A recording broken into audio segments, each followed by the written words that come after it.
2g, fourth में 2025, an electron of mass this, एक electron का मास आपको गिवन है 9 into 10 raised to power minus 31 kilogram. Charge of the electron is given to us 1.6 into 10 की power minus 19 coulombs.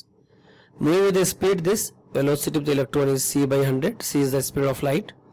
Is injected into a magnetic field of magnitude. This magnitude of the magnetic field is given to us 9 into 10 raised to power minus 4 Tesla. Perpendicular direction of the motion. मान लो ये सवाल है, ये cross magnetic field है और आपका electron perpendicularly इस तरह से आपका यहां से एंट्री ले रहा है, ठीक है। अब ध्यान से देखो, अगर पॉजिटिव चार्ज आता है तो ऊपर की तरफ मुड़ता है, इलेक्ट्रॉन है तो पक्का नीचे की तरफ मुड़ेगा, तो इलेक्ट्रॉन ऐसे नीचे की तरफ मुड़ेगा।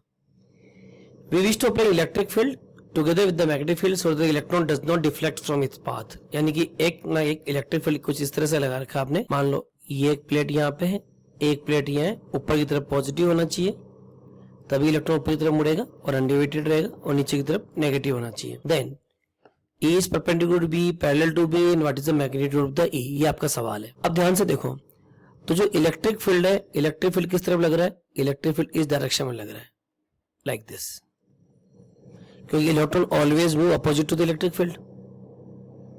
तो अगर इस डायरेक्शन को देखो, क्रॉस को देखो, दोनों में एंगल कितना आ रहा है? 90 डिग्री, यानी E is perpendicular to B, यानी या तो ऑप्शन 1 सही होगा या ऑप्शन 2 सही होगा। अब इसको सीधा सीधा निकालना अनडिफ्लेक्टेड, यानी इस तरह जाएगा। ये कब पॉसिबल होगा? जो इलेक्ट्रिक फोर्स और मैग्नेटिक फोर्स दोनों बैलेंस हो जाए। यानी आप क्या लिखोगे? FE is given by FB, और what you will say QE is given by QV into B।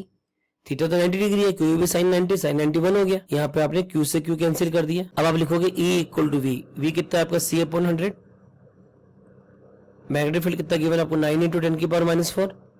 अब C की वैल्यू पुट कर दो, 3 into 10 raised to power 8 metre per second into 9 into 10 raised to power minus 4 upon 100। तो आप solve करोगे कितना आ जाएगा? 9 3 27 इंटू 10 रेज़्ड टू पावर, देखो 8 यहाँ पे है, नीचे से आएगा 2 और ऊपर का -4 -6, 8 - 6 कितना हो गया? 10 रेज़्ड टू पावर 2 वोल्ट पर मीटर। तो राइट आंसर क्या होगा? देखो E is perpendicular B and magnitude is 27 into 10 raised to power 2 volt per meter, that is option 2. So right answer of the problem will be option 2.